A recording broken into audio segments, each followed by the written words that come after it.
السلام الله عليكم ورحمة الله وبركاته داود يال سود وهذا شرف كرام وبرامج كني وعيقلين برها بالشدة يوليبا قيبه سدحة وحنا هدو الله أود رئيد مكانها لدونا برامج كني قاب كا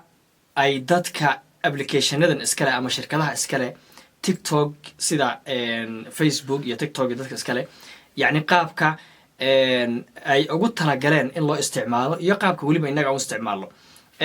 فإذا وجدتوا إن إنكم حوهاي أو استعماله سيدا هذا أنا استعماله إنه يا إن أنا استعماله سيدا يجوا أو تلاجلين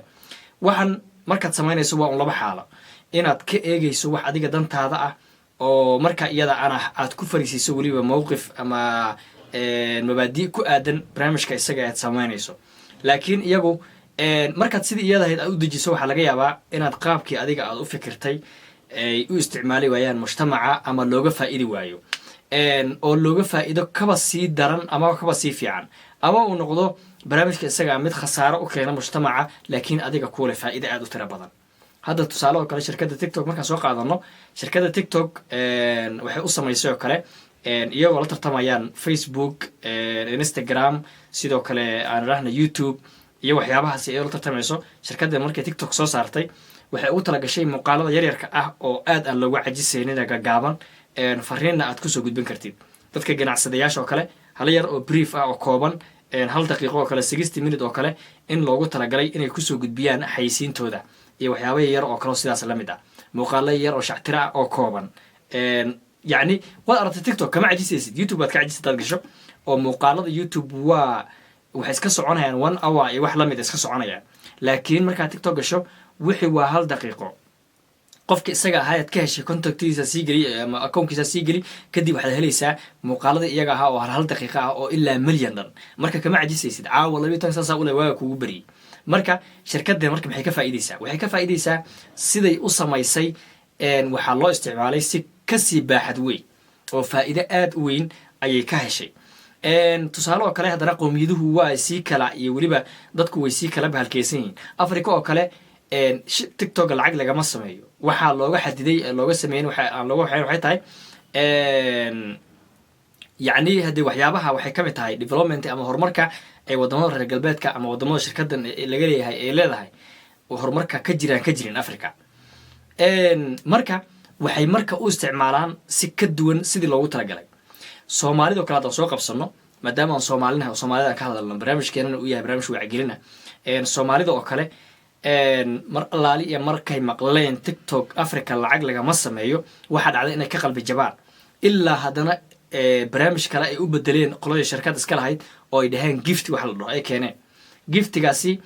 wuxuu waalay oo diinta ka saaray marka kumanaan kun oo islaam ah ama muslimiin ahayd ama dadka si kale u raacna Soomaaliba ahayd ayuu diinta ka saaray oo uu sababay inay diinta ka baxaan waayo waxay sameynayaan lacag waxa u muuqata lacag waxa u muuqata hebel oo hal habeen ku taajiray hal habeen kaliya qof ku sameeyay $12,000 $20,000 qof ku sameeyay arkaysa shalayna waxba aan haynin ma fahant marka waxa sababay marka in qabiil dabada uu la galo ama qabiil uu ku ciyaaro waxay sababtay in muxuu ahaayay haduu alla ku idmayo ay yani wax mashruuca isaga uu la imaaday oo kale ama wax kale oo talent ama fikrad kale uu la imaaday aysan ka socon waayaan oo marka uu qabiil inuu isku dira ay noqoto si lacag uu sameeyo marka sidoo kale waxaad arkaysaa marka inta ugu badan Soomaalida hadda la gaalaysiiyo anagu TikTok baa inoogu horeysay in yar oo dhif iyo naadir mooyaan kuwa laga roonayaasha ah ee geeyga noqonaya iyaga laftirkooda TikTok baa noogu horeysay marka qofkii isagii umar hore meel uu nooq ku dhaha ku hadla laa hadana arkay kumanaan fasahaadsan oo isaga kaba sii daran uu ku dhaxdarsanayo wixiisa kula daaranaya marka waxay noqonaysaa in marka mujtamaci oo dhan uu rogmo in yar marka khatar weyn bay noo keentay shirkaddan iyo TikTok iska leh khatar aad u weyn oo halis ayay noo keentay tusaale marka soo qabsano waxaad arkaysaa habeen hore aan daawanayay nin boqolow ah oo garkan igu yaala garka weyn uu ku yaalo oo leh aniga ninka iqaba bal u eg aniga ninka iqaba ku ha iyo hebel hadii isdagaalaan ama afka isla dhaafaan anigu meesha iyada waxaan ka ahay yani wuxuu yiri qofka isaga yani controlkiisa ana haya remote-kiisa ana haya ninkeyga ogo waa nin Soomaali ah oo soo fadhiyo oo boqolow oo garku halka leeyahay marka waxyaabahaas oo dhan waxay noo keenay social media gaar ahaan barta TikTok oo ah meesha ugu dhow ee qof haduu fasahaad rabo ama uu rabo in si degdeg ah uu taajiro ama uu khasaaraba kaliya ah meesha lagu isku gudfato dadka marka waa inaad marka fahanto aduu marka waxaasoo dhan calculation qaado oo maskaxda ka shaqaysii waxaad tidhahdaa maxaan ka faa'iidnay maxaase khasaare ah waxaa badan marka khasaarada ugu badan ee maanta soomaaliya haysata waxay kasoo gashay marka social media waayo wixii qabiil laba qabiil iskaga diray waa iyada wixii dad yacni muxuu ahaayey laga bahalkiyey waa iyada wixii qof laga aflagaadeeyey waa iyada waxaad ku aragta wax dhaqan xun iyo khasiis iyo wax daran waxaad ku aragta waa iyada wax walba oo qalbiga u daran iyo indhaha iyo yacni muxuu ahay u daranna ood ku aragtana muxuu ahay waa iyada sidoo kale waxaa arkaysaa gabdhaheena soomaalida ah xishood ayaa lagu yaqaanay diin ayaa lagu yaqaanay asturnaan ayaa lagu yaqaanay oo ay lahaayeen laakiin waxaad moodaa gabadhan keligeed markay tahay oo guriga joogto haddii albaabka aad kusoo garaacdo ama adigoo nina bal eeg adigoo nin aad u imaato way xishoonaysaa markiiba way cararaysaa go' bay raadsanaysaa waxba waa qaawanahay maxaa yacni astur bay gelaysaa ogow marka waxaa laga yaabaa inay xoogaa dhar qabto laakiin timaheeda ama jirkeeda meel la arkayay baa laga yaabaa laakiin by the time oo adig guriga aad ka baxdo ama aad ka dhaqaaqdo waxay bilaabaysaa in dharka dhanta iska siibto surwaal iyo fanaanad ay tiktok ay kaga haysto oo surwaalka iyo fanaanad tiktok markay kaga haysto adna iska kii asturayso sow ma ogid anu hal shaksi baaban ahayba laakiin sow ma ogid in malaayiin ah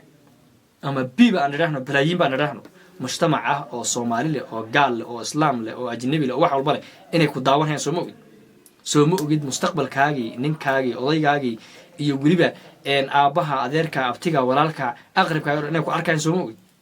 marka waxaasoo dhan waxaa inoo keenay qofkan seen lacag ku samayn karaa ama popular qof caan ah ku noqon karaa oo saameyn leh seen hebel oo afqaaqlo oo afka halkaa la egyahay oo hla habeen ku sameeyey $20,000 seen u gaari karaa waa inaan qaawnaado waa inaan sharafta ka tago waa inaan qabiil caayo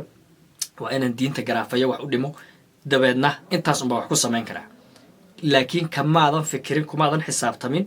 waxa dib yaalla ee ama aakhara ah ama adduuna dambe haray kumaadan xisaabtamin waxaasi oo dhan waa wax saamayn iyo dhibaato inoo keenay oo quseeya social media barnaamijkeeni wacyigelinta ee social media aan ugu talagalnay qaybtiisa dhexe ama qaybihiisa dhexe intaas ayaan kusoo koobaynaa